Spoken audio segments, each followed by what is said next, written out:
ये कहानी है एक केसी नाम की 28 साल की एक लेडी की, जिसने hold your wee for a wee नाम के एक रेडियो कंपटीशन में पार्टिसिपेट किया था, जिसमें उन्हें 2 घंटे के अंदर 11 लीटर पानी पीना था और अगर वो लास्ट तक बिना वॉमिट करे रह पाई तो उन्हें इनाम में एक निंटेंडो वी नाम का गेमिंग कंसोल मिलने वाला था। और लकीली केसी किसी तरह उस कंपटीशन को जीत जाती है। लेकिन जब वो कंपटीशन खत्म होने के बाद अपने हस्बैंड के साथ कार में घर आ रही होती है, तब उनका सर बहुत जोरों से दुखने लगता है और वो रोना शुरू कर देती हैं और वो अपने हस्बैंड को कहती हैं कि उनका सर दर्द से फटा जा रहा है। और तो और उन्हें ऐसा भी लग रहा था कि उनकी लेफ्ट साइड वाली आंख धीरे धीरे करके अपनी रोशनी खो रही है। और इन सब बातों को सुनकर उनके हस्बैंड और भी तेजी से गाड़ी चलाकर जल्द से जल्द घर पहुंचने की कोशिश कर रहे थे, क्योंकि उन्हें ऐसा लगता है कि अगर वो थोड़ी देर आराम कर लेंगी तो वापस से नॉर्मल हो जाएंगी। खैर, जब वो घर पहुंचती हैं तब केसी अपने रूम में सोने चली जाती हैं और उनके हस्बैंड डिनर प्रिपेयर करने में बिजी हो जाते हैं और वो सिर्फ 30 मिनट में अपना डिनर बना लेते हैं और वो सोचते हैं कि जब तक केसी सो रही है तब तक क्यों ना टीवी देख लिया जाए। लेकिन जब वो जैसे ही टीवी चालू करते हैं वैसे ही केसी को अचानक से हर 20 मिनट के इंटरवल में दौरा पड़ना शुरू हो जाता है और टीवी की आवाज के चलते केसी के हस्बैंड को इसके बारे में पता भी नहीं चलता।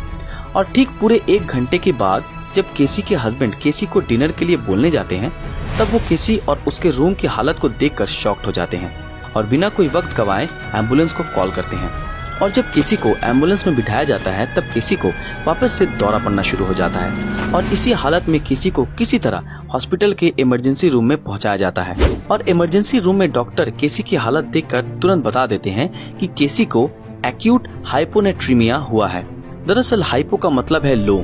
नेट्री का मतलब है सोडियम और एमिया का मतलब प्रेजेंस इन ब्लड, और अगर इसे सीधा सीधा कहें तो लो सोडियम प्रेजेंस इन ब्लड, जिसका मतलब था केसी को ये चीज बॉडी में सोडियम का अमाउंट कम होने की वजह से हुई थी। खैर, जब डॉक्टर केसी के हस्बैंड से पूछते हैं कि केसी की ये हालत कैसे हुई, तो केसी के हस्बैंड कहते हैं कि केसी ने एक कंपटीशन में पार्टिसिपेट किया था जिसमें उन्होंने 11 लीटर जितना पानी पिया था। लेकिन उनके लिए सबसे चौंका देने वाली बात ये थी कि केसी ने कंपटीशन के बाद से अभी तक एक बार भी ना ही यूरिनेट किया था और ना ही वॉमिटिंग, जिसका मतलब था कि 11 लीटर पानी अभी भी केसी के बॉडी के अंदर ही मौजूद था। और ये बात सुनकर केसी के डॉक्टर काफी ज्यादा शॉक्ड हो जाते हैं, क्योंकि जितनी केसी की एज थी तो उस हिसाब से केसी के बॉडी में फैट का अमाउंट काफी ज्यादा होना चाहिए था, और वहीं दूसरी तरफ वाटर को स्टोर करने की कैपेसिटी उतनी ही कम। तो जब केसी की बॉडी उतना वाटर स्टोर ही नहीं कर सकती थी तो आखिर वो पानी गया कहाँ? तो जैसा कि डॉक्टर ने बताया था कि केसी की बॉडी में सोडियम का प्रेजेंस बहुत कम था, और अगर आपने केमिस्ट्री पढ़ी होगी तो ये बात तो आपको मालूम ही होगी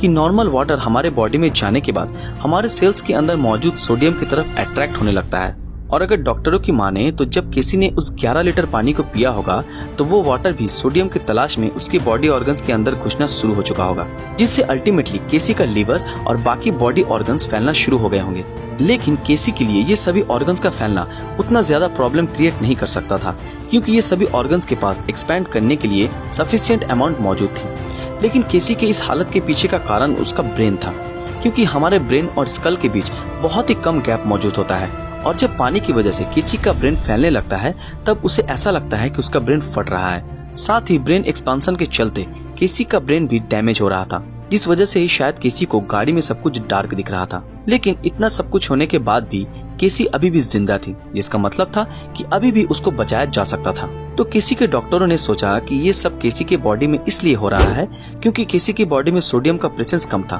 तो अगर वो केसी के वेन्स में काफी अमाउंट में अगर सोडियम डाल देते हैं तो वो केसी के बॉडी ऑर्गन से पानी निकाल सकते हैं। और जब उन्होंने ऐसा किया तो वो हुआ भी, और केसी किसी तरह इतना कुछ होने के बाद भी बच गई। लेकिन दोस्तों, मैं अभी आपको बता दूं कि किसी भी आदमी की ये कंडीशन होना बहुत ही ज्यादा रेयर माना जाता है, और इस सिचुएशन में केसी के साथ इतना सब कुछ हुआ सिर्फ SIDH यानी कि syndrome of inappropriate anti diuretic hormone के चलते। दरअसल डाईयूरेटिक ऐसा एनशिया होता है जो हमारी बॉडी को यूरिनेट करने से रोकता है, और केसी उस कंपटीशन को जीतने के चलते अपने यूरिनेट और वॉमिटिंग को प्रिवेंट कर रही थी, जिसके चलते उसकी बॉडी काफी ज्यादा इम्बैलेंस हो गई और उसे ये सब कुछ सहना पड़ा। और केसी की घटना से हम सभी को एक बात तो पता चलती है कि हमें अपनी बॉडी को कभी भी ग्रांटेड नहीं लेना चाहिए, चाहे हमें कोई भी कितना भी बड़ा प्राइस क्यों नहीं दे रहा हो। खैर गाइज, आज के लिए बस इतना ही। अगर आपको इस वीडियो में कुछ नया सीखने को मिला तो इस वीडियो को जरूर लाइक करें, और अगर आप ऐसे और भी मजेदार केसेस के बारे में जानना चाहते हो तो कमेंट बॉक्स में जरूर बताना।